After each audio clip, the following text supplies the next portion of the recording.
لله نحمده ونستعينه ونستغفره ونعوذ بالله من شرور أنفسنا ومن سيئات أعمالنا من يهده الله فلا مضل له ومن يضلل فلا هادي له وأشهد أن لا إله إلا الله وحده لا شريك له وأشهد أن محمدًا عبده ورسوله يا أيها الذين آمنوا اتقوا الله حق تقاته ولا تموتن إلا وأنتم مسلمون يا أيها الناس اتقوا ربكم الذي خلقكم من نفس واحدة وخلق منها زوجها وبث منهما رجالا كثيرا ونساء واتقوا الله الذي تساءلون به والأرحام إن الله كان عليكم رقيبا يا أيها الذين آمنوا اتقوا الله وقولوا قولا سديدا يصلح لكم أعمالكم ويغفر لكم ذنوبكم ومن يطع الله ورسوله فقد فاز فوزا عظيما أما بعد فإن خير الحديث كتاب الله وخير الهدي هدي محمد صلى الله عليه وسلم وشر الأمور محدثاتها وكل محدثة بدعة وكل بدعة ضلالة وكل ضلالة في النار أعوذ بالله السميع العليم من الشيطان الرجيم بسم الله الرحمن الرحيم وَإِذْ يَمْكُرُ بِكَ الَّذِينَ كَفَرُوا لِيُثْبِتُوكَ أَوْ يَقْتُلُوكَ أَوْ يُخْرِجُوكَ وَيَمْكُرُونَ وَيَمْكُرُ اللَّهُ وَاللَّهُ خَيْرُ الْمَاكِرِينَ رب اشرح لي صدري ويسر لي أمري واحلل عقدة من لساني يفقهوا قولي حاضرین جمعہ، بزرگوں، دوستوں اور خواتین ملت اسلامیہ،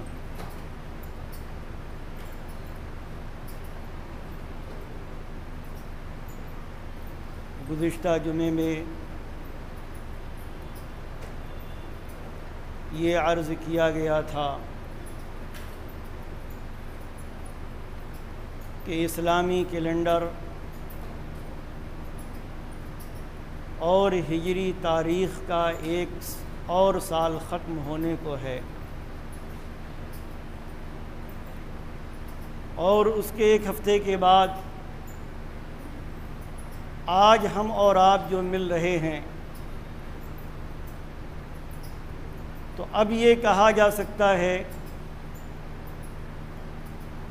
کہ اسلامی کیلنڈر اور ہجری تاریخ کا ایک اور سال شروع ہو چکا ہے۔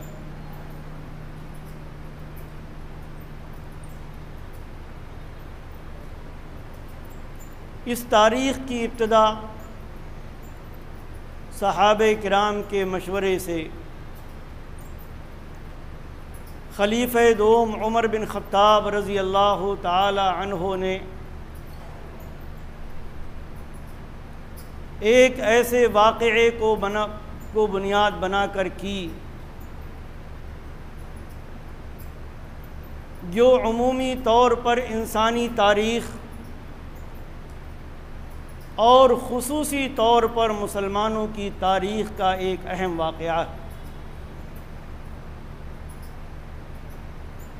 کیونکہ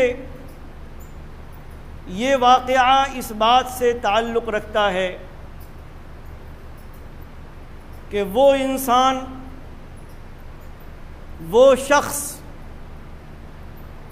اور آدم و حوا علیہم السلام کی اولاد کا وہ بیٹا کہ جو پوری انسانیت میں سب سے افضل ہے، جس کے مقام و مرتبے کا نہ کوئی نبی ہے نہ کوئی رسول، نہ کوئی محدث ہے نہ کوئی فقیہ، نہ کوئی ولی ہے اور نہ کوئی کتنا ہی صالح اور متقی شخص ہے، یعنی خاتم النبیین، سید ولد آدم، امام الانبیاء محمد الرسول اللہ صلی اللہ علیہ وآلہ وسلم، کہ جن کو رب کائنات نے وہ مقام عطا فرمایا جو پوری انسانیت میں کسی کو عطا نہیں کیا گیا۔ آپ کو اپنا گھر چھوڑنا پڑا، اپنا وطن چھوڑنا پڑا، اپنا شہر چھوڑنا پڑا، آپ کو سب سے محبوب اللہ کا گھر خانہ کعبہ چھوڑنا پڑا، اور کوئی بہت بڑی بات نہیں تھی۔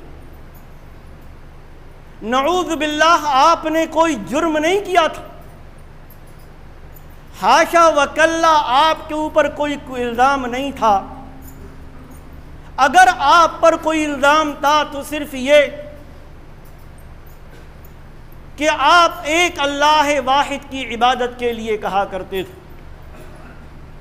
روم کے بادشاہ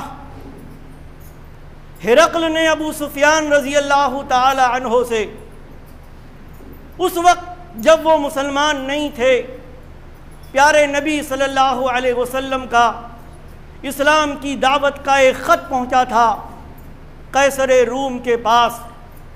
اس نے حضرت ابو سفیان رضی اللہ تعالی عنہ سے کئی سوالات کیے تھے امام الانبیاء صلی اللہ علیہ وسلم کے بارے میں۔ اسی میں ایک سوال یہ بھی تھا کہ یہ شخص جو نبوت کا دعویٰ کرتا ہے، رسالت کا دعویٰ کرتا ہے، ذرا بتاؤ تو یہ تم کو حکم کیا دیتا ہے، کیا کہتا ہے تم سے، کیا اس کی ڈیمانڈ ہے، کیا اس کا پیغام؟ تاریخ شاہد ہے، حدیث میں ہم اور آپ دیکھ سکتے ہیں، ابو سفیان رضی اللہ تعالی عنہ نے کہا تھا کہ وہ ہم سے یہ کہتے ہیں کہ ایک اللہ کی عبادت کرو اور اس کے ساتھ کسی کو شریک مت کرو۔ اترکوا ما یقول آباؤکم، جو کچھ تمہارے آباء و اجداد کہتے رہے، جو کچھ تمہارے آباء و اجداد کرتے رہے، جو تم نے خاندانی نظام بگاڑ دیا، جو سوسائٹی کا نظام بگاڑ دیا، لوگوں کے حقوق کو غصب کر لیا، اللہ کی عبادت میں تم نے دوسروں کو شریک کر دیا، جن کا جو حق تھا وہ حق تم نے ان سے چھین لیا، لڑکیوں کو تم نے زندہ درگور کرنا اور دفن کرنا شروع کر دیا، تم دوسروں پر ظلم کرنے لگے، دوسروں کو اپنے برابر کا درجہ تم دینے کے لیے تیار نہیں ہو، تم انسانوں کو بیچتے ہو، تم انسانوں کے ساتھ غلط سلوک کرتے ہو، جو کچھ یہ تمہارے آباء و اجداد کرتے رہے چھوڑ دو یہ سب، مت کرو یہ سب۔ اور کہا وہ ہم کو حکم دیتے ہیں نماز کا، وہ حکم دیتے ہیں زکوٰۃ کا، وہ حکم دیتے ہیں سچ بولنے کا، وہ حکم دیتے ہیں پاک دامنی کا۔ یہی تو جرم تھا نعوذ باللہ آپ کا، اور کیا تھا؟ صحیح بخاری کی روایت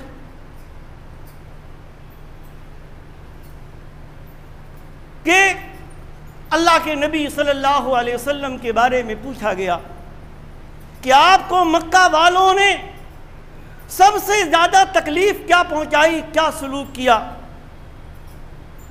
تو حدیث کے الفاظ کہ ایک مرتبہ آپ نماز پڑھ رہے تھے، عقبہ بن ابی معیط آیا اور اس نے اپنی چادر، آپ کے گلے میں چادر کا پھندا لگایا اور اتنے زور سے اس کو کھینچا کہ آپ کا گلا گھٹنے لگا۔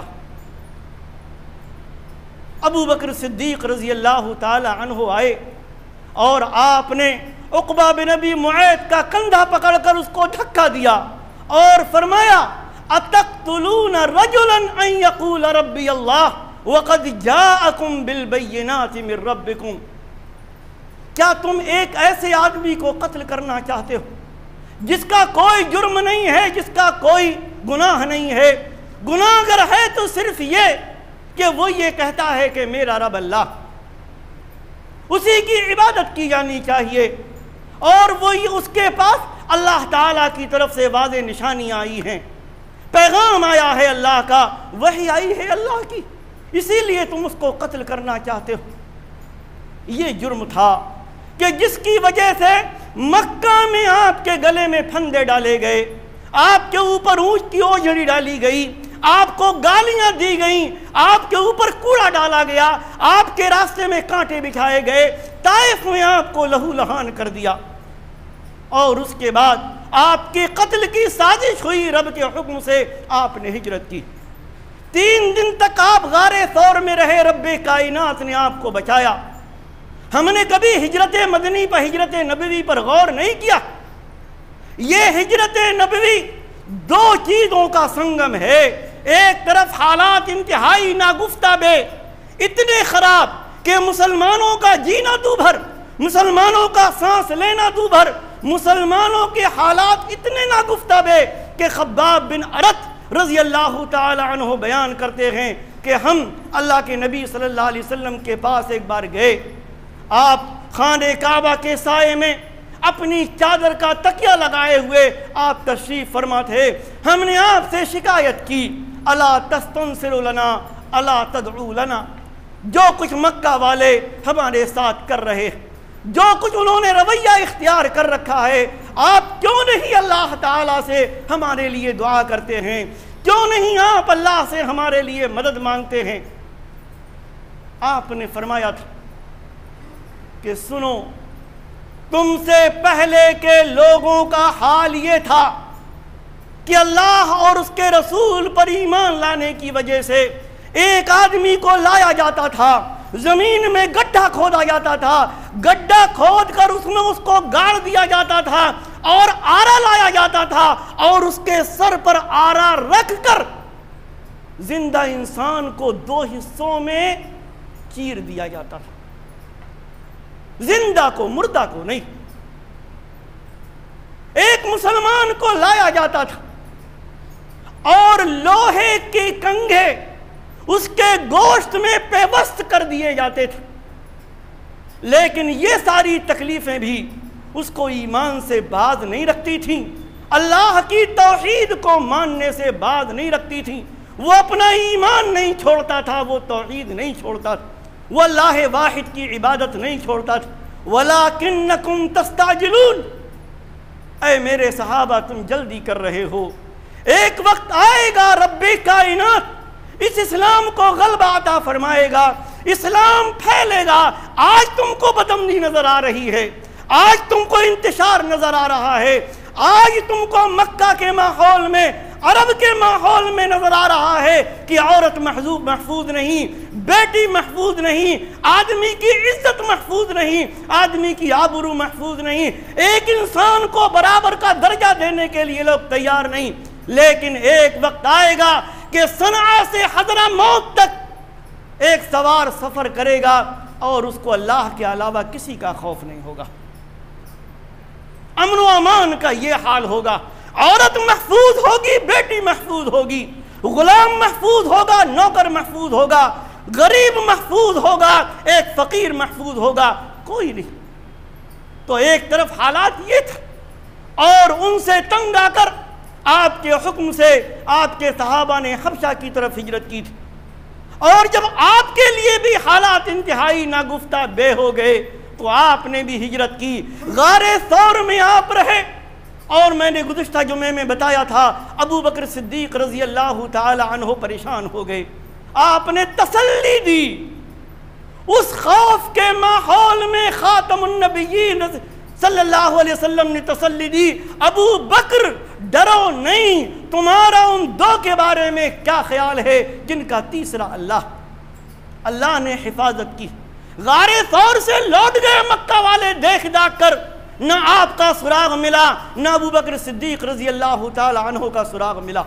اور اس کے بعد جب نکلے آپ نے مدینہ کا سفر اختیار کیا تو لوگوں میں سے، تلاش کرنے والوں میں سے، اس انعام کے لالچ میں جو انعام مکہ والوں نے رکھا تھا، مکہ کا ایک شخص جس کا نام سراقہ بن مالک، جو بعد میں ایمان لائے، مسلمان، وہ گھوڑے پر سوار ہو کر آپ کے پیچھے پیچھے آپ کی تلاش میں نکلے، آپ کو جا لیا، آپ کے قریب پہنچ گئے، پلٹ کر دیکھا ابو بکر صدیق رضی اللہ تعالیٰ عنہ، پریشان ہو گئے، کہا اللہ کے نبی سراقہ آ رہا،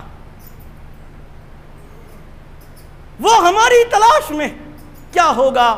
آپ نے فرمایا لا تحزن ان اللہ معنا۔ یہ ہجرت نبوی ہم کو یہی پیغام دیتی ہے، گھٹا ٹوپ تاریکی ہو، حالات انتہائی ناگفتہ بے ہوں، اللہ پر ایمان لائے ہو، گھبرانا نہیں، پریشان نہیں ہونا، بددل مت ہونا، مایوسی کا شکار نہیں ہونا۔ ایک مومن مایوس نہیں ہوتا، انہو لا ییأسو من روح اللہ الا القوم الکافرون۔ اللہ کی رحمت سے وہی لوگ نا امید اور مایوس ہوتے ہیں جو اللہ پر ایمان نہیں رکھتے، اللہ کو رب نہیں مانتے، جو مومن اور مسلمان نہیں ہوتے۔ ایک مومن اور مسلمان امید کا دامن، اللہ کی رحمت کا دامن، اللہ کی حفاظت کا عقیدہ نہیں چھوڑتا۔ فرمایا ڈرو نہیں ابو بکر۔ اور پھر حدیثوں میں دیکھ لیں جا کر، وہی سراقہ بن مالک جو بڑے جوش کے ساتھ گھوڑے کو سر پر دوڑاتے ہوئے آپ کے پیچھے آ رہے تھے کہ آپ دونوں کو پکڑ کر لے جاؤں گا اور 100 اونٹوں کا یا اونٹنیوں کا میں مالک بن جاؤں گا، اللہ کے حکم سے ہوا یہ کہ زمین پھٹی اور سراقہ کے گھوڑے کے پیر زمین میں دھس گئے۔ ان کو لگا کہ اللہ کے نبی صلی اللہ علیہ وسلم نے بد دعا کی، سمجھ گئے، سمجھدار آدمی تھے، آپ کو پکارا، آپ گئے ان کے پاس، انہوں نے معذرت کی کہ میں اب آپ کے پیچھے نہیں جاؤں گا اور جو بھی آپ کی تلاش میں آئے گا میں اس کو واپس کر دوں گا، آپ میرے لیے دعا کر دیں کہ میں اس مصیبت سے نجات پا جاؤں۔ آپ نے دعا کی، ان کے گھوڑے کے پیر نکل گئے، سراقہ واپس ہو گئے، بعد میں مسلمان بھی ہوئے، اور اس وقت بھی انہوں نے اپنا وعدہ نبھایا کہ جو آدمی اس راستے پر آ رہا تھا اس کو واپس کر دیا کہ میں ادھر سے دیکھ کر آ رہا ہوں، محمد صلی اللہ علیہ وسلم کا کوئی پتہ نہیں اور آپ کے ساتھی کا بھی کوئی پتہ نہیں۔ اور اس کے بعد وہ ذات گرامی جو بے سر و سامانی کے عالم میں مکہ کو چھوڑ کر، اپنا گھر چھوڑ کر، خانہ کعبہ کو چھوڑ کر جو گئے تھے، پہنچے قبا، آپ نے 14 دن تک وہاں رہے اور وہاں ایک مسجد کی بنیاد رکھی، اللہ کی عبادت کے لیے ایک مسجد کی تعمیر آپ نے وہاں کی۔ اور اس کے بعد جب آپ مدینہ پہنچے تو وہاں پر بھی آپ نے سب سے پہلا کام جو کیا وہ مسجد نبوی کی بنیاد رکھی، اللہ کا گھر، اللہ کی عبادت کا گھر، اللہ کی توحید کو بلند کرنے کا گھر۔ لوگ آئیں، مومن آئیں، مسلمان آئیں، کہاں یہ بے سر و سامانی کا عالم ہے، کہاں حالات یہ ہیں کہ جب آپ وہاں پہنچ گئے تو اس کے بعد اللہ کے گھروں کی تعمیر ہو رہی تاکہ یہ اللہ کے نام لینے والے ان کو ایسے حالات دوبارہ پیش نہ آئیں۔ اور بنیاد رکھ دی گئی مدینہ میں ایک اسلامی حکومت کی جس میں مسلمان امن و امان کے ساتھ رہ رہے تھے۔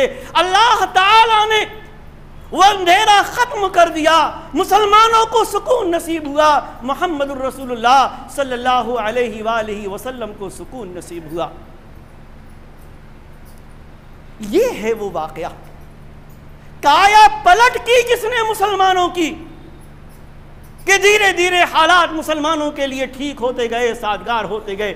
ایسا نہیں ہوا کہ مکہ والے خاموش بیٹھ گئے، آپ کی مخالفت نہیں کی یا آپ کے ساتھیوں کی مخالفت نہیں کی۔ غزوہ بدر انہوں نے آپ پر لاگو کیا، جن میں وہ قتل کروا کے گئے، سر کٹوا کے گئے اس ملعون کا کہ جس نے دار الندوہ میں یہ تجویز پیش کی تھی کہ مکہ کے قبائل کے نوجوانوں کو ننگی تلواریں دے کر محمد الرسول اللہ صلی اللہ علیہ وآلہ وسلم کا قتل کرا دیا جائے، آپ کا خاتمہ کرا دیا جائے۔ وہ قتل کر دیا گیا غزوہ بدر میں۔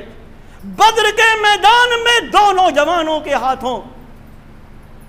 اس کے بعد غزوہ احد ہوا، غزوہ خندق پیش آیا، 10,000 کا لشکر لے کر مکہ کے لوگ آئے تھے، لیکن ہر بار وہ ناکام و نامراد.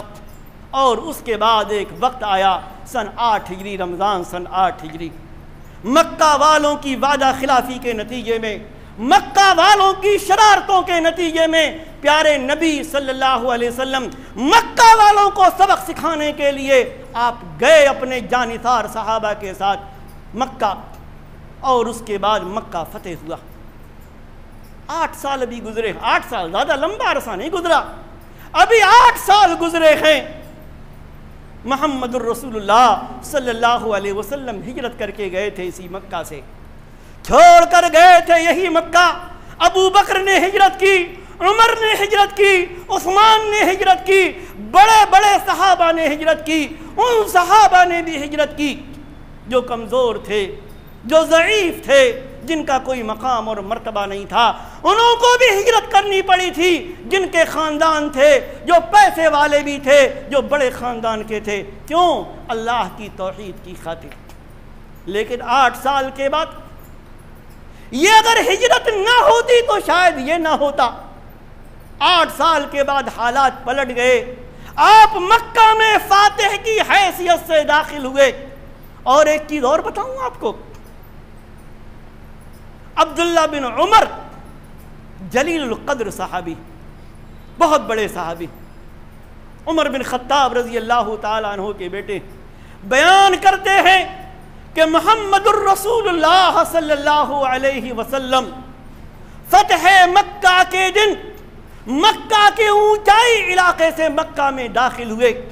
آپ اونٹنی پر سوار تھے اور آپ کے ساتھ اونٹنی پر کوئی بہت بڑا آدمی نہیں تھا، کوئی مالدار نہیں تھا، کوئی بڑے مرتبے والا نہیں تھا، کوئی بڑے جاہ و حشمت والا نہیں تھا، کوئی بڑے جاہ و منصب والا نہیں تھا، بلکہ ایک شخص تھا جو غلام کا بیٹا تھا، اسامہ بن زید رضی اللہ تعالی عنہ. آپ کے ساتھ آپ کی اونٹنی پر سوار اسامہ بن زید رضی اللہ تعالی عنہ، جو زید بن حارثہ رضی اللہ تعالی عنہ کے بیٹے تھے. زید بن حارثہ آپ کے غلام تھے، ان کے بیٹے تھے، اور بہت خوبصورت نہیں، رنگ کوئی گورا چٹا نہیں بلکہ رنگ کالا تھا، بہت خوبصورت بھی نہیں تھے، لیکن اتنے محبوب تھے پیارے نبی صلی اللہ علیہ وآلہ وسلم کو کہ جب آپ مکہ میں داخل ہوئے فتح مکہ کے دن ایک فاتح کی حیثیت سے، تو آپ کی سواری پر آپ کے ساتھ اسامہ بن زید رضی اللہ تعالی عنہ. فرق مٹا دیا آپ نے. نہ آپ کے چہرے پر کوئی غرور تھا، نعوذ باللہ، نہ کوئی گھمنڈ تھا، نہ کوئی فخر تھا. انتہائی تواضع کے ساتھ، انتہائی انکساری کے ساتھ فاتح مکہ محمد الرسول اللہ صلی اللہ علیہ وسلم ایک فاتح کی حیثیت سے مکہ میں داخل ہوتے. ایک غلام کا بیٹا آپ کے ساتھ آپ کی سواری پر سوار، آپ کے پیچھے آپ کی اونٹنی پر بیٹھا ہوا. اور بیان کرتے ہیں کہ جب اور بلال تھے آپ کے ساتھ رضی اللہ عنہ. بلال حبشی، عام طور پر مشہور، حبش کے رہنے والے، ان کا رنگ بھی کالا، ان کا بھی کوئی بہت بڑا مقام اور مرتبہ نہیں تھا. اور عثمان بن طلحہ رضی اللہ تعالی عنہ، عثمان بن طلحہ سے آپ نے چابی منگوائی، خانہ کعبہ کا تالا کھولا، دروازہ کھول کر آپ اس میں داخل ہوئے. آپ کے ساتھ اسامہ بن زید ہیں، آپ کے ساتھ بلال حبشی ہیں، آپ کے ساتھ عثمان بن طلحہ. کافی دیر تک آپ وہاں رہے، آپ نے وہاں نماز پڑھی. اور عبداللہ بن عمر جیسے صحابی رسول بیان کرتے ہیں کہ اس کے بعد سب سے پہلے میں داخل ہوا خانہ کعبہ میں، بلال دروازے کے پیچھے تھے.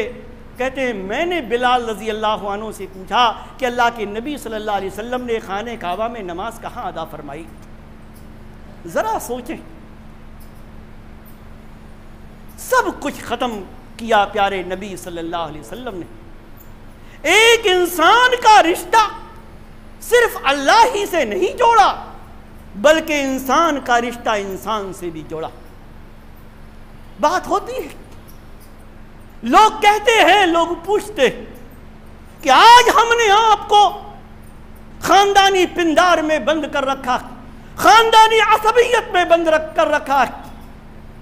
ان کو بتائیں کہ انسان جب مومن اور مسلمان ہوتا ہے تو یہ سارے پندار ختم ہو جاتے ہیں۔ ایک مومن اور مسلمان پر سب سے پہلی چیز جو ضروری اور لازم ہے، چاہے وہ مالدار ہو، غریب ہو، بادشاہ ہو، وزیر ہو، عہدہ منصب والا ہو یا ایک چوکیدار ہو، سب سے پہلی چیز جو اس پر لازم اور ضروری ہے وہ نماز۔ اور نماز کے لیے آگے اور پیچھے کا کوئی تصور نہیں، جو آئے گا جہاں جگہ خالی ہوگی وہ وہاں کھڑے ہو کر نماز پڑھے گا۔ اگر آگے غلام ہے، غریب ہے، آقا ہے، آقا کا غلام ہے، اگر وہ آگے ہے اور آقا آ رہا ہے تو وہ پیچھے کھڑا ہوگا۔ کسی کو ہمت نہیں کہ صاحب چودھری صاحب کے لیے یہ جگہ، وزیر صاحب کے لیے یہ جگہ، بادشاہ کے لیے یہ جگہ، مالدار کے لیے یہ جگہ، غریب کے لیے جگہ۔ کیوں؟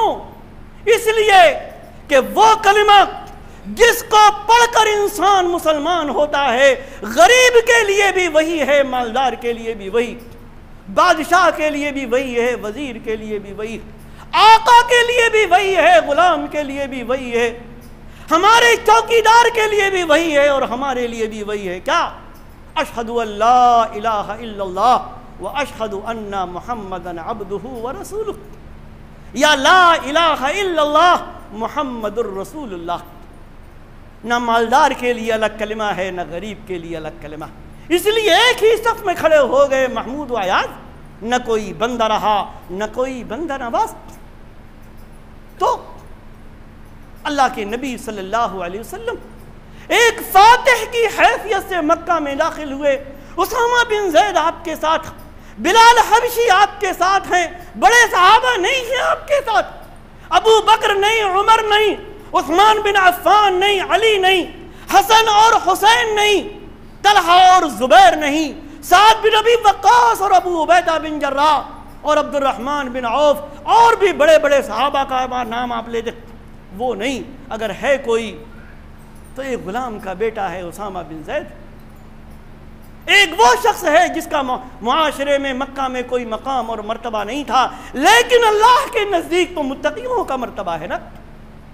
ان اکرمکم عند اللہ اتقاکم۔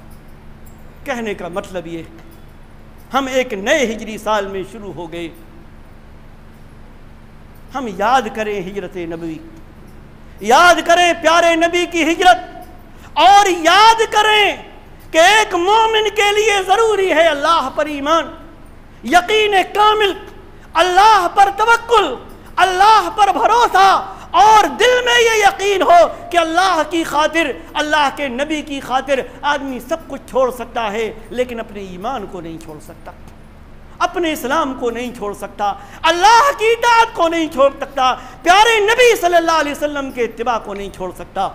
اور ساتھ ہی یہ ہجرت ہم کو پیغام دیتی ہے کہ جب آدمی اللہ سے لو لگاتا ہے، اللہ پر اعتماد کرتا ہے، اللہ پر بھروسہ کرتا ہے، اللہ والا ہوتا ہے، تو اللہ کا فرمان ہے اِنَّا لَنَنْصُرُ رُسُلَنَا وَالَّذِينَ آمَنُوا فِي الْحَيَاةِ الدُّنْيَا وَيَوْمَ يَقُومُ الْأَشْهَادُ۔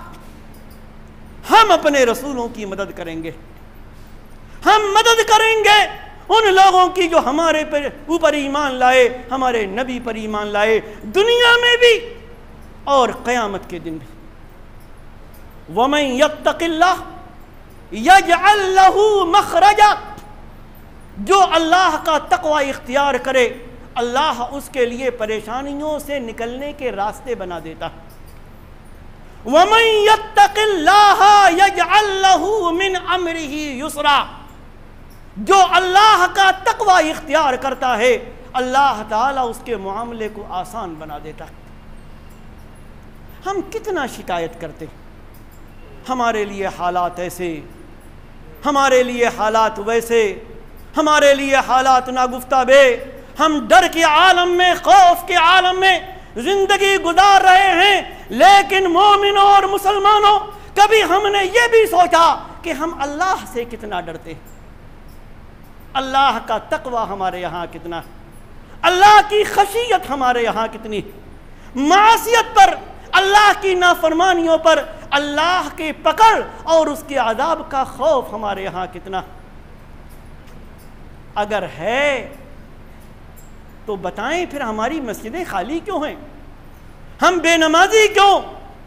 ہم نے توحید کو کیوں چھوڑ دیا؟ ہم نے بدعات کو کیوں اپنا لیا؟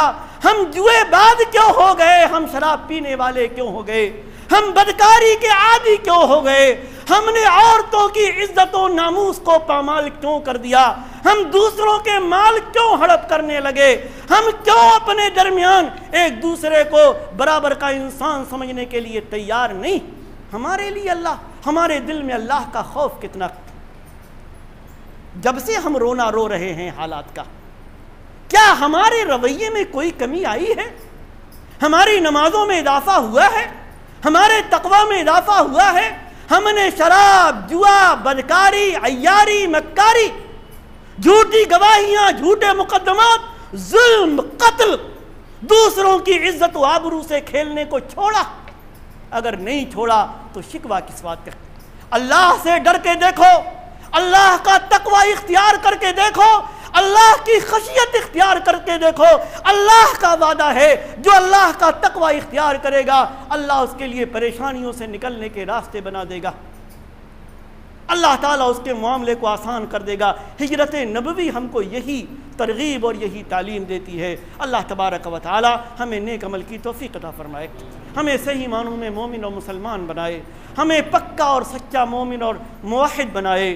رب کائنات ہم کو، ہمارے نوجوانوں کو 5 وقتہ صلوات کا پابند بنائے، ہمیں زکوٰۃ دینے کی توفیق عطا فرمائے، ہمیں ایک دوسرے کے ساتھ حسن سلوک کی توفیق عطا فرمائے، ایک دوسرے پر ظلم و جور سے رب کائنات ہمیں محفوظ رکھے۔